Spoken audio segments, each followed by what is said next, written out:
YouTube લેક્ચરમાં આપ સૌનું હાર્દિક સ્વાગત કરું છું। ધોરણ 11 કોમર્સ આજનો સબ્જેક્ટ છે બી વાણિજ્ય વ્યવસ્થાનિક સંચાલન ચેપ્ટર નંબર 3 ધંધાકીય સેવાઓ 2। વિદ્યાર્થી મિત્રો આપણે આની પહેલાના વિડિયોની અંદર ધંધાકીય સેવાઓ 2 ની અંદર બેંકના મુખ્ય કાર્ય ગૌણ કાર્ય વિશે માહિતી મેળવી હતી, બેંકના અર્થ વિશે માહિતી મેળવી હતી। આજે આપણે આ વિડિયોની અંદર બેંકની સેવાઓ, બેંક છે આપણને અલગ અલગ રીતે મદદરૂપ પણ થાય છે, બરાબર? તો એની જે સેવાઓ છે એની વિશે આજે માહિતી મેળવવાની છે। તો આની પહેલા મુખ્ય કાર્ય અને ગૌણ કાર્ય કયા કયા હતા એ આપણે જોઈ લઈએ। બેંકના પ્રકારો કેટલા છે એ પણ આપણે જોયા હતા। તો બેંકના મુખ્ય કાર્યમાં જોઈએ તો કે થાપણો સ્વીકારવી, ધિરાણ કરવું, રોકાણ કરવું અને આંતર બેન્કિંગ સેવાઓ જે છે એને વ્યવહારો કરવા, એ કુલ 4 જે છે એ મુખ્ય હતા। હવે બીજા અધર પણ જે ગૌણ કાર્ય છે એની પણ આપણે ચર્ચા કરી હતી। તો એમાં ગ્રાહકોના નાણાકીય વ્યવહારોની સંભાળ રાખવી, ત્યારબાદ હુંડિયામણોને લગતા વ્યવહારો કરવા, જે આંતરદેશ એટલે કે આયાત નિકાસ જ્યારે આપણે કરીએ છીએ ત્યારે જ્યારે હુંડિયામણો વપરાય છે એની ચર્ચા કરી હતી। પછી શાકપત્ર આપવા, ટ્રાવેલર ચેક આપવા, ત્યારબાદ છે ડ્રાફ્ટની સેવાઓ આપવી, બેંક સાથે જોડાયેલા વ્યક્તિ શાખા અંગેની માહિતી આપવી, બાહ્યધરી દલાલો તરીકેની માહિતી આપવી, પછી અન્ય સંબંધિત સેવાઓ એટલે કેશ ક્રેડિટ, ડેબિટ કાર્ડ, બરાબર, અને લોકરની જે સેફ્ટ ડિપોઝિટ વોલ્ટ એની સુવિધા મેળવવી એ પણ આપણે આપવાની। આ બધી ચર્ચા આપણે અગાઉના વિડીયોમાં કરી હતી। ત્યારબાદ બેંકના જે ખાતાના પ્રકારો જે છે એની પણ આપણે વાત કરી હતી। તો કયા કયા પ્રકારો છે એની પણ આપણે જોયું હતું કે આંતર બેન્કિંગ વ્યવહારની અંદર આપણે જોયું કે રોકાણો સ્વીકારવા, ધિરાણ કરવું, આ બધી ચર્ચા આપણે અગાઉના વિડીયોમાં આપણે કરી લીધી છે। હવે પછી આપણે આજે બેંકના કાર્યનું, બેંકની સેવાઓ, તો બેંક કઈ કઈ રીતે અધર આપણને ઘણી બધી રીતે તો મદદ કરે છે, પણ બીજું કઈ રીતે મદદ કરે છે તેની ચર્ચા વિચારણા આપણે કરવાની છે। તો સૌથી પહેલી બેંકની સેવાઓ જોઈએ તો કે બેંકમાં મુખ્ય કાર્ય રોકાણ અને ધિરાણ કરવાનું છે। તમને બધાને ખ્યાલ છે કે મુખ્ય કાર્ય કયું છે? રોકાણ કરવું અને ધિરાણ કરવું। તો વિદ્યાર્થી મિત્રો આ એક સ્ટેપ છે તમારે યાદ રાખવાનું છે। થાપણો સ્વીકારવાની, આ ઉપરાંત બેંક અનેક કાર્ય જેવા કે ગ્રાહકોના નાણાકીય વ્યવહારો સંભાળવા, શાકપત્ર તથા ટ્રાવેલર ચેક આપવા, ડ્રાફ્ટ ઇસ્યુ કરવા, એનઈએફટી કરવું, પછી real time gross settlement, banker cheque, પછી લોન આપવી, કેશ ક્રેડિટ, આવી ઘણી બધી કાર્યોમાં આપણને મદદ કરતી હોય છે। હવે આપણે આ બધા કાર્યને સ્ટેપ બાય સ્ટેપ સમજીએ। તો સૌથી પહેલું છે ડ્રાફ્ટ ઇસ્યુ કરવા। ડ્રાફ્ટ ઇસ્યુ કરવા એટલે શું? કે તમે આ શબ્દ સાંભળ્યો હશે, ડ્રાફ્ટ એટલે શું? ડ્રાફ્ટ એટલે કે કોઈ એક બેંક અન્ય બેંકની શાખા પર લખેલો ચેક છે। ડ્રાફ્ટ એટલે શું? એક પ્રકારનું સેફ નાણું જ છે, બરાબર? તમે આ ડ્રાફ્ટ કઢાવો તો બેંકની અંદર, આના પહેલાના વિડીયોમાં પણ આની વિશે આપણે માહિતી આપી હતી વિદ્યાર્થી મિત્રો, ફરીથી આપણે રિપીટ કરીએ છીએ કે ડ્રાફ્ટ એક પ્રકારનું સેફ નાણું કહેવામાં આવે છે। બેંકની અંદર તમે જાઓ અને બેંકમાં જઈ અને ડ્રાફ્ટ ઇસ્યુ કરાવવો છે એવું તમે કહો, પણ એ કોને? ધંધાદારી વ્યક્તિઓને કાઢવા મળે છે અને વ્યક્તિના નામે પણ તમે ડ્રાફ્ટ ઇસ્યુ કરાવી શકો છો। અને બેંક છે અન્ય બેંકને તમારે લખવું હોય તો પણ તમે ડ્રાફ્ટ કઢાવી શકો છો। તે એક ફોર્મ એપ્લિકેશન આપે છે, એ તમારે ભરવાની હોય છે અને કોની માટે અને શા માટે ડ્રાફ્ટ કઢાવવો છે એ વિગત તમે ભરીને આપો અને એટલે ચેક તમને આપવામાં આવે છે। એ ચેક પછી અન્ય તમે બેંકમાં જઈ અને જમા કરાવી શકો છો, બરાબર? તો આ ડ્રાફ્ટ ઇસ્યુ કરવામાં આવી રીતે આવે છે કે ડ્રાફ્ટ એટલે કે કોઈ પણ એક બેંક અન્ય બેંકને લખે છે અને ડ્રાફ્ટમાં વ્યક્તિના નામનો ઉલ્લેખ પણ કરવામાં આવતો હોય છે। કોઈ પણ અધર વ્યક્તિના નામ પણ ઉલ્લેખ કરવામાં આવતો હોય છે। પછી કોઈ પણ મોટી મોટી કંપનીઓ હોય, જેમ કે ટેલિકોમ નેટવર્ક કંપની છે, બરાબર? તો એ ટેલિકોમ નેટવર્ક કંપનીની અંદર ઘણા બધા મોટી અમાઉન્ટમાં લાખ, 2 લાખ એવી રીતના બિલ આવતા હોય છે। ટેલિફોનિક બિલ જે છે, વીજળીના બિલ, એને ચલાવવા માટે જે બિલની જરૂર પડતી હોય, લાઇટની જરૂર પડતી હોય છે, તો એની માટે પણ બિલ આપે છે, બરાબર? વિદ્યુત કંપની, તો એ વિદ્યુત કંપનીને છે બેંક, તેની કંપનીઓ શું કરે છે? એ રોકડ અમાઉન્ટ નથી કરતા, પણ આ રીતના ડ્રાફ્ટ છે એ ડ્રાફ્ટ કઢાવી લેવામાં આવે છે અને ડ્રાફ્ટ સીધા આ વીજ કંપનીઓમાં જે પશ્ચિમ ગુજરાતના હોય, પીજીવીસીએલના બિલ ભરતા હોય ત્યાં ડ્રાફ્ટ મોકલી દેવામાં આવે છે અને તે રીતે બિલ ભરાઈ જતા હોય છે। આ રીતે ડ્રાફ્ટ કઢાવવામાં આવે છે। કોઈ વ્યક્તિ જ્યારે અન્ય વ્યક્તિના નાણાં મોકલવા માંગતા હોય તે બેંક જઈને નાણાં અને બેંકના ડ્રાફ્ટ જે તે કમિશન આપવું પડતું હોય છે। એટલે પણ બેંકવાળાને આપવું પડતું હોય છે અને ડ્રાફ્ટ કાઢી આપવા વિનંતી કરવામાં આવે છે. નાણાં મોકલનાર જે નાણાં આપવામાં માંગે છે તેને નામનો ડ્રાફ્ટ, શેનો ડ્રાફ્ટ? નામનો ડ્રાફ્ટ કાઢી આપવામાં આવે છે અને બેંક નાણાં લેનારના નામના નાણાં મેળવવાને સ્થળેથી પોતાની શાખા અથવા તો જેની સામે સમજૂતી થાય છે એની આપવામાં આવે છે અને બેંકની રકમ ચૂકવી દેવામાં આવતી હોય છે. બેંક જે છે તેની રકમ શું કરે છે? ચૂકવી દે છે. અને ડ્રાફ્ટ જે ડ્રાફ્ટ કાઢી આપવામાં આવે છે એ ડ્રાફ્ટ તમારે ઇસ્યુ કરી દેવામાં આવતા હોય છે. એટલે આ રીતે બેંક જે છે, બેંક અન્ય બેંકને પણ લખે છે, વ્યક્તિના નામે પણ ડ્રાફ્ટ આપણે ઇસ્યુ કરાવી શકાય છે. ત્યારબાદનો જે ટોપિક છે બેંકર ચેક. આ એક સુવિધા છે. બેંક કેમ આપણને ડ્રાફ્ટ ઇસ્યુ કરવાની સેવા આપે છે એમ બેંકર ચેકની પણ સેવા આપે છે. એને શું કહેવામાં આવે છે? પે ઓર્ડર કહેવામાં આવે છે. બેંકે સ્વીકારેલી રકમના બદલામાં જે તે ચેક આપે છે તેને શું કહેવામાં આવે છે? પે ઓર્ડર કહેવામાં આવે છે. બેંકે સ્વીકારેલી રકમના બદલામાં જે તે ચેક આપવામાં આવે છે. બેંક છે મારે જે બેંકર ચેક કઢાવવાની જરૂર પડે છે, બરાબર? એટલે કે હું બેંકમાં જઈ 50,000 રોકડા છે જમા કરાવું અને એને એમ કહું કે મારે અન્ય જગ્યાએ જવું છે, લઈ જવું છે, તો બેંક મને એ કેશના બદલામાં ચેક લખી આપે છે. શું લખી આપે છે? ચેક લખી આપે છે. અને આ ચેક કાઢે છે એને શું કહેવામાં આવે છે? બેંકર ચેક કહેવામાં આવે છે. તમે પોતાની સિટીની અંદર જ આ ચેક વટાવો છો તો તેને શું કહેવામાં આવે છે? પે ઓર્ડર કહેવામાં આવે છે. શું કહેવાય છે? પે ઓર્ડર તરીકે ઓળખવામાં આવે છે. બેંક ડ્રાફ્ટ જેવી અન્ય કેટલીક સેવાઓ આપે છે તેમાં એક બેંકર ચેક છે. બેંક સ્વીકારેલી રકમના બદલામાં ચેક આપે છે તેને પે ઓર્ડર કહેવાય છે. બેંક દ્વારા ઇસ્યુ કરવામાં આવતા આવા પે ઓર્ડર શહેર કે ગામમાં વટાવી શકાય છે, અન્ય શહેર કે ગામમાં વટાવી શકાતા નથી. સપોઝ કે તમે ભાવનગરમાં રહો છો અને ભાવનગરની કોઈ પણ અન્ય બેંકમાંથી તમે જઈ અને બેંકર ચેક કઢાવ્યો છે અને જઈને અમદાવાદ વટાવવા માંગો છો તો એ વટાવી શકાશે નહીં. પણ તમારા જ સિટીમાં એટલે ભાવનગરની અંદર જ અને આજુબાજુના જિલ્લાની અંદર તમારે વટાવવો હોય તો તમે વટાવી શકો છો, તો જ એને બેંક પે ઓર્ડર કહેવામાં આવે છે. આ વિશે પણ આપણે અગાઉ માહિતી મેળવી ચૂક્યા છે, બરાબર? તો સૌથી પહેલું કયું કાર્ય હતું? ડ્રાફ્ટ ઇસ્યુ કરવા. બીજું કાર્ય કયું છે? Banker check. હવે થર્ડ જે કાર્ય છે મોસ્ટ આઈએમપી છે. વિદ્યાર્થી મિત્રો, શું છે કે real time gross settlement. Real time gross settlement RTGS એનું શોર્ટ નેમ છે. RTGS ફૂલ ફોર્મ બોર્ડની એક્ઝામમાં ઘણી બધી વાર પ્રશ્ન પૂછાઈ ગયો છે.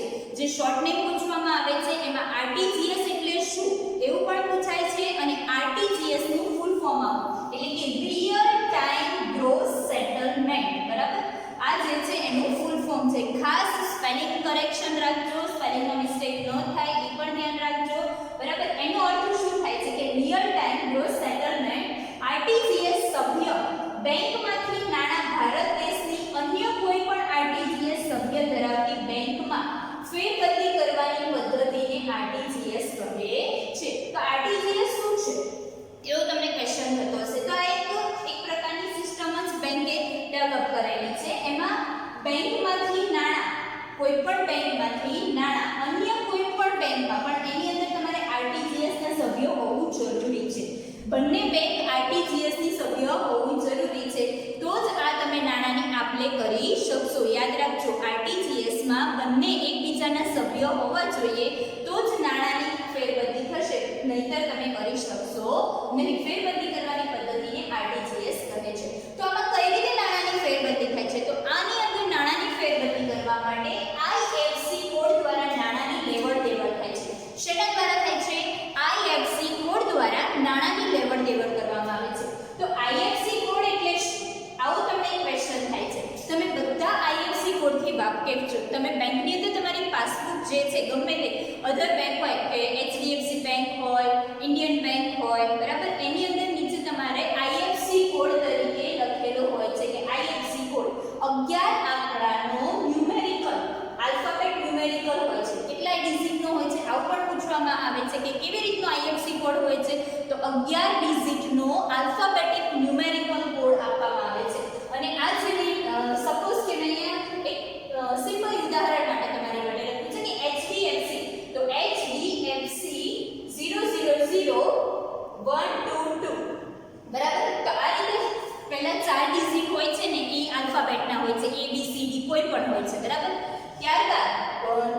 બધા બી ઝીરો હોય છે એ આંકડાઓ હોય છે, કોઈ પણ હોય છે, 00 હોય 3, દરેક બેંકને પોતાનો આઈએફસી કોડ ફાળવેલો હોય છે. એટલું યાદ રાખજો. એ કોણ ફાળવે છે? તો કે હૈદરાબાદની જે કંપની જે છે એ આ કોડ જે છે એ ફાળવતી હોય છે. કોની? હૈદરાબાદની જે આ કંપની છે એ હૈદરાબાદ જે છે દરેક જગ્યાએ પોતાની બેંકને આ કોડ જે છે ફાળવવામાં આવેલો હોય છે. આઈએફસી કોડ દ્વારા જ બેંકની અંદર તમારે જે નાણાં જે છે એ મેળવવા માટે આ કોડ આપવામાં આવતો હોય છે. તો આ રીતે બેંકની અંદર તમને વાત કરવામાં આવે કે આઈએફસી કોડની હું વાત કરી રહી છું. તો આ જે આઈએફસી કોડ હોય છે ક્યાંથી મળે છે આપણને? તો કે હૈદરાબાદની આ બધી બેંકોને પોતાની બેંકોને આ કોડ ફાળવવામાં આવ્યો હોય છે. બરાબર. તો એ શું છે? તો કે ઇન્ડિયન કઈ સંસ્થા છે? તો કે Indian institute four development and research banking technology. Institute four development and research banking technology. આના દ્વારા આ ક્યાંની છે? તો કે હૈદરાબાદની છે. બરાબર. આ જે છે એ બધાને પોતાનો આઈએફસી કોડ હોય છે તે ફાળવતા હોય છે. આની અંદર કેટલી રકમ સુધીનું તમે ટ્રાન્ઝેક્શન કરી શકો છો? તો કે 2 લાખથી વધુ રકમ જમા કરાવવા માટે 2 લાખથી વધુ રકમ જ્યારે તમારે જમા કરાવવાની છે ત્યારે તમે real time gross settlement system apply કરી શકો છો. અને આ રીત દ્વારા જ તમે 2 લાખથી વધુ રકમ હોય તો મોટા ધંધાદારીઓ હોય ત્યારે આ લોકો જ આ વસ્તુની રિયલ ટાઈમ ગ્રોસ સેટલમેન્ટનો ઉપયોગ કરતા હોય છે. જ્યારે મોટું પેમેન્ટ કરવાનું હોય, 2 લાખથી વધુ હોય, 4 લાખ હોય, 5 લાખ હોય, આવા પેમેન્ટ જ્યારે કરવાના હોય ત્યારે આ સિસ્ટમનો ઉપયોગ કરવામાં બેંક દ્વારા આવતો હોય છે, રિયલ ટાઈમ ગ્રોસ સેટલમેન્ટ. બરાબર. તો હવે પછી જે છે નિફ્ટ. બરાબર. એનઈએફટી. એનઈએફટી પણ નેશનલ ઇલેક્ટ્રોનિક ફંડ ટ્રાન્સફર. આ શબ્દથી પણ તમે બધા વાકેફ છો. અત્યારે મોસ્ટ ઓફલી તમે જુઓ આ વસ્તુથી તમે બધા પરિચિત છો અને તમે બધા પણ નિફ્ટનો ઉપયોગ ઘણા બધા કરતા હોય છે. આમાં પણ ઓનલાઈન બેન્કિંગ દ્વારા, નેટ બેન્કિંગ દ્વારા એક મોબાઈલ દ્વારા તમે એક બેંકમાંથી બીજા બેંકમાં પૈસા છે એ ટ્રાન્સફર કરી શકતા હો છો. તો national electronic fund transfer NEFT એક આ અથવા તો આ બંનેમાંથી કોઈ પણ એક વસ્તુ બોર્ડની એક્ઝામમાં હોય છે એટલે આ બંને તમારે ખાસ પાકા કરવાના રહેશે. નિફ્ટમાં મેમ્બરશિપ ધરાવતી બેંકમાંથી ફંડ ભારત દેશની અન્ય નિફ્ટ મેમ્બરશિપ ધરાવતી બેંકમાં ટ્રાન્સફર કરવાની પદ્ધતિને નિફ્ટ કહેવામાં આવે છે. એટલે આની અંદર મેમ્બરશિપ ધરાવવી જરૂરી છે. નિફ્ટ જે પણ બેંક છે તો બંને બેંકો આ સામે મેમ્બરશિપ ધરાવતી હોવી જોઈએ. નિફ્ટની મેમ્બરશિપ જો ધારણ કરેલી હોય એ જ બેંકો આ સિસ્ટમનો ઉપયોગ કરી શકતી હોય છે. એનઈએફટી નિફ્ટ એટલે કે નેશનલ ઇલેક્ટ્રોનિક ફંડ ટ્રાન્સફર. આની અંદર પણ આઈએફસી કોડ દ્વારા જ શેના દ્વારા? આઈએફસી કોડ દ્વારા જ નાણાંનું ટ્રાન્ઝેક્શન કરવામાં આવતું હોય છે. આમાં એક વ્યક્તિ ઓનલાઈન ટ્રાન્ઝેક્શન થતું હોય છે. સામેવાળા વ્યક્તિનું નામ, અકાઉન્ટ નંબર, પછી એનો આઈએફસી કોડ, આ બધી વસ્તુ તમારે હોય તો તમે ત્યાંથી બીજી વ્યક્તિના ખાતામાં ડાયરેક્ટ તમે એનઈએફટી કરી શકો છો અને પૈસા ટ્રાન્સફર કરી શકો છો. આ રકમની મર્યાદા કેટલી છે? તો કે 50,000 સુધી. કેટલી છે? 50,000 સુધી તમે આની અંદર ઓછી રકમ હોય, 50,000 થી ઓછી રકમ હોય તો પણ તમે નિફ્ટ દ્વારા ટ્રાન્ઝેક્શન કરી શકતા હો છો. તો આ રીતે રિયલ ટાઈમ ગ્રોસ સેટલમેન્ટ અને નિફ્ટ નેશનલ ઇલેક્ટ્રોનિક ફંડ દ્વારા ટ્રાન્ઝેક્શન થતા હોય છે. તો આની અંદર આપણે જોયું કે કેવી રીતે 50,000 સુધીની રકમ જે છે એ ટ્રાન્ઝેક્શન કરવામાં આવે છે આઈએફસી કોડ દ્વારા. એને કરવામાં આવે છે બેંકના સામેવાળી વ્યક્તિ જે છે એનું નામ હોવું જોઈએ, ખાતા નંબર, એનો અકાઉન્ટ નંબર છે એ તમારી પાસે હોવો જોઈએ અને જે બેંકમાંથી જે બેંકમાં તમારે ટ્રાન્સફર કરાવવાના છે તો એ બેંકની અંદર શું હોવું જોઈએ? મેમ્બરશિપ ધરાવતા હોવા જોઈએ. શું જરૂરી છે? મેમ્બરશિપ ખાસ જરૂરી છે. હવે પછી તમે જોઈએ તો કે બીઓડી. આ શબ્દથી પણ તમે વાકેફ છો. બીઓડી એટલે કે બેંક ઓવરડ્રાફ્ટ. બીઓડી એટલે કે બેંક ઓવરડ્રાફ્ટ. તો બેંક ઓવરડ્રાફ્ટ એટલે શું? કે આ વસ્તુ કોને મેળવી શકે? તો કે જે વ્યક્તિ ચાલુ ખાતું ધરાવતા હોય. કેવું ખાતું? ચાલુ ખાતું. અને ચાલુ ખાતું કોણ ધરાવે? તો કે ધંધાદારીઓ ધરાવે. કોણ ધરાવે? ધંધાદારીઓ ચાલુ ખાતું ધરાવે કે જેને રોજબરોજ નાણાંની ટ્રાન્ઝેક્શન કરવાની જરૂર હોય છે, નાણાંની આપ-લે કરવાની હોય છે, એવા લોકો બીઓડી કરી શકતા હોય છે, બેંક ઓવરડ્રાફ્ટ મેળવી શકતા હોય છે. હવે આ એટલે બેંક ઓવરડ્રાફ્ટ એટલે શું? તો સિમ્પલી તમને એટલું કહી દઉં કે તમારા ખાતામાં જેટલા રૂપિયા છે, બરાબર, તમારા ખાતામાં જેટલા રૂપિયા છે એના કરતાં વધુ રકમ તમને બેંક આપે છે. કેટલા આપે છે? વધુ રકમ બેંક આપે છે. સપોઝ કે તમારા ખાતામાં 5 લાખ રૂપિયા પડ્યા છે અને તમારે કોઈ પણ વસ્તુની જરૂર પડી અથવા તો ધંધાદારી છો, બરાબર, ધંધો કરતા હોય એટલે કે તમારા ટ્રાન્ઝેક્શન પણ મોટા હોય, માલ તમે મંગાવ્યો હોય તો એનું તમારે પેમેન્ટ તાત્કાલિક કરવાનું છે, બરાબર, તો અને તમારા ખાતામાં ઓન્લી 5 લાખ રૂપિયા જ પડ્યા છે તો તમારે બીઓડી ઓવરડ્રાફ્ટ કઢાવવો પડે. ઓવરડ્રાફ્ટમાં તમારે 10 લાખની જરૂર હોય તો તમે ધંધાદારી છો, તમારી શાખા બેંકમાં સારી છે, તમારા વ્યવહાર સારા છે બેંક સાથે, તો તમને બેંક ઓવરડ્રાફ્ટ કાઢી આપે છે એટલે તમારા ખાતા કરતાં પણ વધારે રકમ તમને આપે છે, બરાબર. તો તમને 10 લાખ સુધીની સહાય બેંક કરે છે અને એ 10 લાખ તમે તરત જ તમે સામેવાળી પાર્ટી અથવા તો તમારે જે આપવાના હોય તમે આપી પણ શકો છો. એટલે આ રીતે વધારે પૈસા આપે છે, તમારી પાસે છે એના કરતાં વધુ નાણાં બેંક તમને ચૂકવે છે, તેને શું કહેવામાં આવે છે? ઓવરડ્રાફ્ટ કહેવામાં આવે છે. વેપારી બેંક ચાલુ ખાતું ધરાવે છે. આ ચાલુ ખાતામાં રહેલી જમા રકમ કરતાં વધુ રકમ ઉપાડવામાં આવે છે તેને બેંક ઓવરડ્રાફ્ટ કરે છે.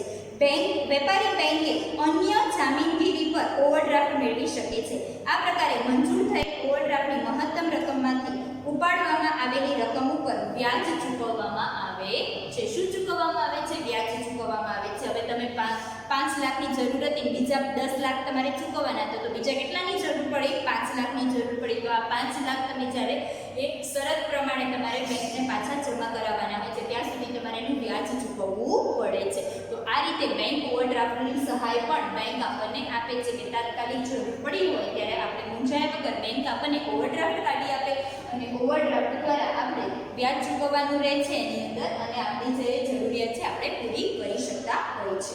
હવે છે કેશ ક્રેડિટ. કેશ ક્રેડિટ તો કેશ ક્રેડિટ એટલે કે વેપારી ધંધાદારી હેતુ માટે તેમજ ધંધાના વિકાસ અર્થે ધંધામાં રહેલા માલ સ્ટોક અને ઉઘરાણીને ધ્યાનમાં રાખીને ધિરાણ આપે છે અને લે છે, તેને કેશ ક્રેડિટ કહેવામાં આવે છે. હવે સપોઝ કે તમારે ધંધાદારી છો, બરાબર, અને તમારી પાસે માલ સ્ટોક પડ્યો છે. શું પડ્યો છે? માલનો સ્ટોક પડ્યો છે. તો તમે એના ઉપર શું લઈ શકો છો?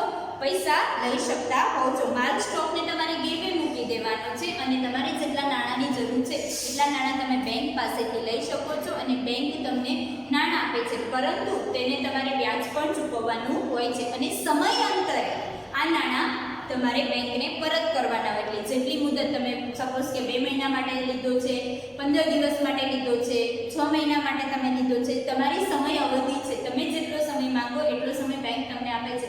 પરંતુ જો સમય જતા રહ્યા પછી તમે પેમેન્ટ નથી ચૂકવી શકતા તો તમારે પેનલ્ટી ભરવી પડે છે, વધારાનું વ્યાજ પણ તમારે બેંકને ચૂકવવું પડે છે. તો આને શું કહેવામાં આવે છે? Cache credit. એટલે કેશ તમને ક્રેડિટમાં મળતું હોય છે અને કેશ ક્રેડિટ કહેવામાં આવે છે. ત્યારબાદ છે લોન. લોન શબ્દથી વિદ્યાર્થી મિત્રો તમે બધા પરિચિત છો, બરાબર. અત્યારે તમે જુઓ કોઈ પણ વસ્તુ હોય તો બેંક સરળતાથી લોન આપે છે આપણને, પણ તમારી શાખા કેવી છે, તમારી પ્રતિષ્ઠા કેવી છે, સામે તમે ગીરવે શું મૂકો છો એના ઉપર ડિપેન્ડ છે. તો લોન 2 પ્રકારની હોય છે. કેવી હોય છે? લાંબા ગાળાની લોન અને ટૂંકા ગાળાની લોન, બરાબર. લાંબા ગાળાની લોન એટલે કે 1 વર્ષ, કેટલું? 1 વર્ષથી વધુ સમયગાળો જે લોનમાં વાપરવામાં આવે છે તેને લાંબા ગાળાની લોન કહે છે અને ટૂંકો 1 વર્ષથી ઓછો સમયગાળો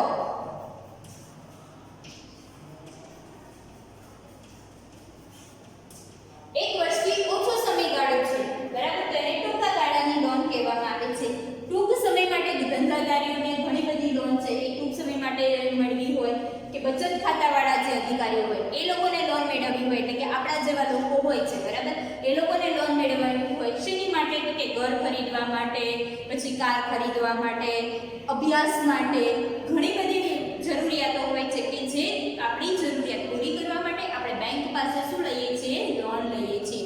આપણી કોઈ પણ વસ્તુ આપણે ગીરવે મૂકીએ છીએ, ગીરવે મૂકીએ એટલે આપણને બેંક લોન આપે છે અને બેંક લોન આપે એટલે દર મહિને આપણે એનું શું કરવાનું હોય છે? વ્યાજ ભરવાનું રહેતું હોય છે. અને સમય પૂરો થાય, 2 વર્ષની લોન છે, 3 વર્ષની લોન છે, 5 વર્ષની લોન છે, તમે જે હપ્તા કર્યા હોય છે એ હપ્તા સહિત તમારે વ્યાજ પૂરવાનું હોય છે એની અંદર. અને વ્યાજ ચૂકવો અને સમય આવે ત્યારે પૂરેપૂરી લોન તમારે ભરપાઈ કરી દેવાની હોય છે. મંથલી તમે એને ઈએમઆઈ કહેવામાં આવે છે કે ઈએમઆઈ કરવાનું હોય છે. હવે તમે જુઓ, ડાઉન પેમેન્ટ ભરો ત્યારે કોઈ પણ વસ્તુની ખરીદી કરતા હો તો ઓનલાઈન શોપિંગ કરો છો એમાં પણ તમે આ વસ્તુ સાંભળી હશે કે તમે ઈએમઆઈ દ્વારા વસ્તુ મેળવી શકો છો. ડાઉન પેમેન્ટ માત્ર 1 રૂપિયો ભરો અને ગાડી તમારી. આવું પણ તમે એડવર્ટાઇઝમેન્ટમાં જોવો છો કે માત્ર 1 રૂપિયામાં. પણ મિત્રો 1 રૂપિયામાં નથી મળતી, ખાલી ડાઉન પેમેન્ટ કે છે. કોઈ પણ વસ્તુ લેવા માટે આપણે ડાઉન પેમેન્ટ તો ભરવું પડે ને. 5 લાખની ગાડી હોય તો તમારે કમસે કમ 1-2 લાખ તો તમારે એની અંદર ચૂકવણું કરવું પડે.